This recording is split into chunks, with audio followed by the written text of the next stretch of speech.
Airport के बाहर एक धमाका हुआ और उस धमाके में 3 चाइनीज़ 2 चाइनीज़ हलाक हुए। 2 चाइनीज़ को वहाँ पर धमाका करके मारा गया है और 1 पाकिस्तानी भी उसके अंदर अपनी जान से चला गया। की जो हेड्स ऑफ गवर्नमेंट की समिट होती है कभी भी अटेंड नहीं की, और ना हमारे प्राइम मिनिस्टर ने कभी की है। हमने भी और भारत ने भी हमेशा हेड्स ऑफ स्टेट की, जो सरबराहान मुमलिकत की, जो सबसे हाईएस्ट डिसीजन मेकिंग बॉडी है ऐसी। शुमाली वजीरिस्तान के इलाके स्पनवाम में दिफाए वतन में जाम शहादत नोश करने वाले लेफ्टिनेंट कर्नल मोहम्मद अली शौकत शहीद समेत दीगर जवानों को मुकम्मल फौजी एजाज के साथ सुपुर्द खाक कर दिया गया। कराची में एयरपोर्ट के करीब धमाके के बाद तहकीकात जारी हैं। धमाके के मकाम से अब तक मुतासरा गाड़ियों को नहीं हटाया।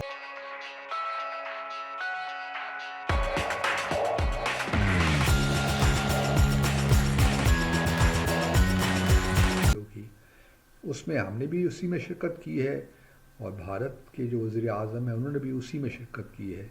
और जो हेड्स ऑफ गवर्नमेंट की मीटिंग्स होती रही हैं उसमें पाकिस्तान भी और भारत भी फॉरेन मिनिस्टर लेवल पे या वाइस प्रेसिडेंट लेवल पे इस तरह शिरकत करता रहा। तो हमारे वज़ीर आज़म ने कभी शिरकत नहीं की।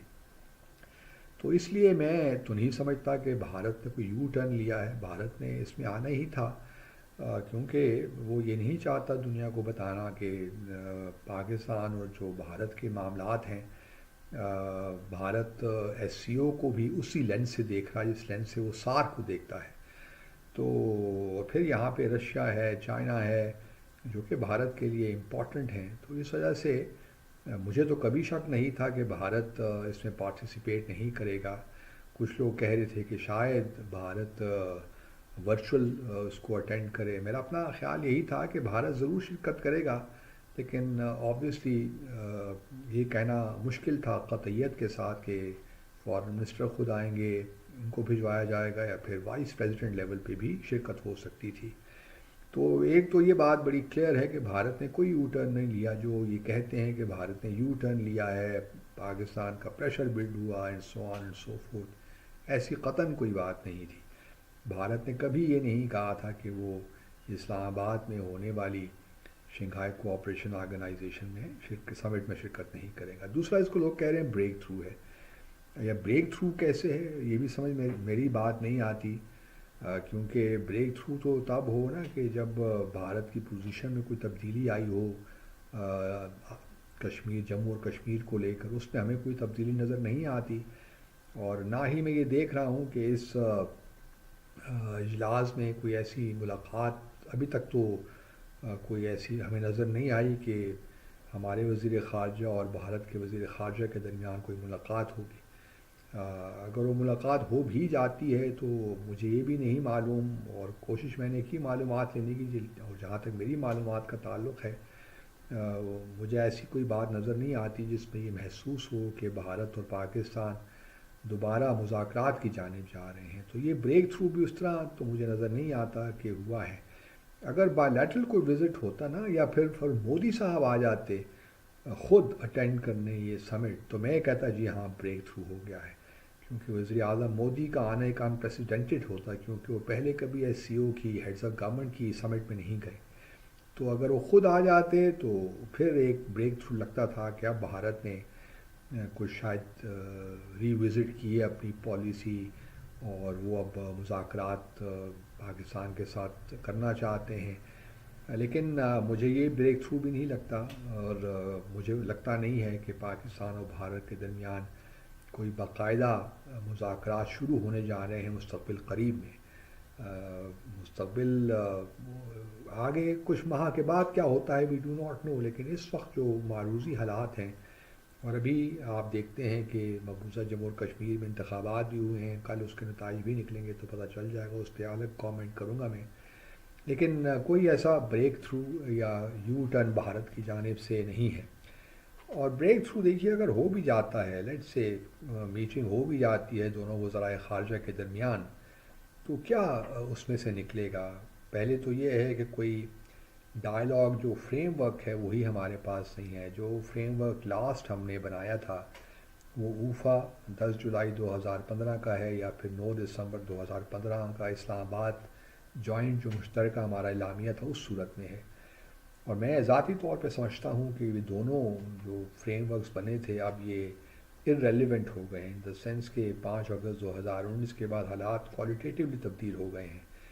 تو اب اس طرح تو بات چیت نہیں ہو سکتی، کیونکہ جموں اور کشمیر کو ہماری آپ سفارتی ناکامی کہہ لیجئے کہ ہم نے ان دونوں اسٹیٹمنٹس میں صحیح طور پہ نیگوشیٹ ہم نہیں کر پائے. قتل کیا گیا ہے، مارا گیا ہے، اور اب اس کی رسپانسبلٹی کلیم کر لی گئی ہے، اور رسپانسبلٹی کلیم کی ہے بی ایل اے نے، بلوچستان لبریشن آرمی نے.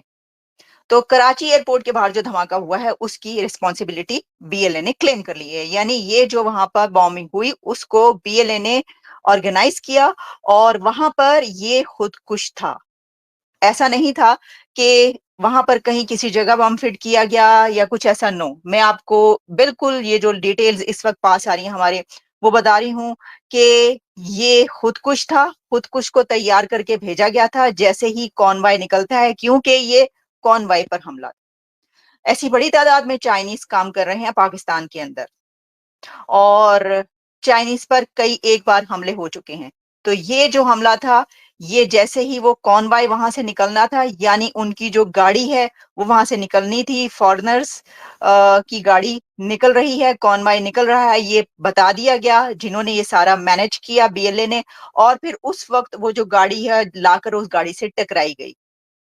اور اس میں یہ ہے کہ کار سوار خود کش حملہ آور اس کانوائے کے نکلنے کا انتظار کر رہا تھا، اور قافلہ یہ جو کانوائے ہے یہ پہنچتے ہی جو خود کش ڈرائیور تھا، یعنی ڈرائیور تھا یا گاڑی میں وہ پیچھے بیٹھا ہوا تھا، یہ تو اب اگر تو زیادہ لوگ مارے گئے ہیں، یعنی خود کش کے علاوہ بھی کسی کی لاش ملی ہے، پھر وہ ڈرائیور خود نہیں تھا. تو اس نے اپنی گاڑی سے یہ لگتا ہے کہ وہ خود ڈرائیو کر رہا تھا، گاڑی غیر ملکیوں یعنی کہ فارنرز کی گاڑی سے ٹکرا دی، اور اس میں جو جتنا بھی مٹیریل، جو بھی اگر اس نے کوئی مواد بھی رکھا ہوا تھا، بارودی مواد، اس سے بھی وہ گاڑی تباہ ہو گئی. اب اگر تو وہ خود جیکٹ اس نے پہنی ہوئی تھی تو پھر تو اس کے اندر وہ رکھنے کی ضرورت نہیں تھی اس کو کوئی بارودی مواد، یہ جو لکھ رہے ہیں. لیکن ہو سکتا ہے کہ انویسٹیگیشن کے بعد پتہ چلا ہو کہ اس گاڑی کے اندر اس نے وہ رکھا تھا، اس کا مطلب ہے اس نے جیکٹ نہیں پہنی ہوئی تھی. جیکٹ پہن کے تو پھٹ رہے ہیں تو وہ نہیں پہنی ہوئی ہوگی، لیکن اینی ویز یہ بتایا گیا ہے کہ وہ بندے نے ہلا کر ٹکرائی ہے، وہی ہوا ہے. اور اس کے اندر زخمی بھی ہیں، صرف ایسا نہیں ہے. اور ہو سکتا ہے کہ کسی اور کی اطلاع بھی آ جائے، لیکن اس میں کہا جا رہا ہے کہ ایک پاکستانی سٹیزن جس کی لاش نکالی گئی وہاں سے، اور 2 چائنیز ہیں. اچھا، اب چائنا کی طرف سے اس کے اوپر سٹیٹمنٹ آ گئی ہے. اس سے پہلے کہ میں آپ کو اس کی فوٹیجز بھی ساتھ ساتھ دکھاتی جاؤں، میرے پاس فوٹیجز موجود ہیں، اور اس میں جو ہے پہلے میں آپ کو یہ بتائی دوں چائنیز کے حوالے سے، چائنا کے حوالے سے. چائنا نے جو ہے وہ یہ کہا ہے کہ اس کو کنڈیم کیا ہے چائنا نے، اور کہا ہے کہ وہاں پر پاکستان کے اندر جو چائنیز موجود ہیں ان کی سیکیورٹی اور سیفٹی کو میک شور کیا جائے. یہ کیوں ہو رہا ہے ایسے؟ اور ساتھ ہی چائنا نے ایک اور ڈیمانڈ کر دی ہے. چائنا نے یہ ڈیمانڈ کی ہے کہ وہ پنشمنٹ چاہتے ہیں، سزا ملنی چاہیے، جس نے یہ کیا ہے ان کو سزا دیں. یعنی ان کا کہنے کا مطلب یہ ہے کہ ان کو پکڑا جائے، آپ پکڑیں، آپ ان کو بتائیں کہ یہ انہوں نے کیا کیا، ان کو سزا دیں، ان کو بھی سزائے موت دیں. اسی طرح کی انہوں نے کوئی بات کی، انہوں نے کہا کہ ہمیں پنشمنٹ چاہیے، اس کی پنش کریں، ان لوگوں کو سزا دیں. اب سزا کیسے دیں؟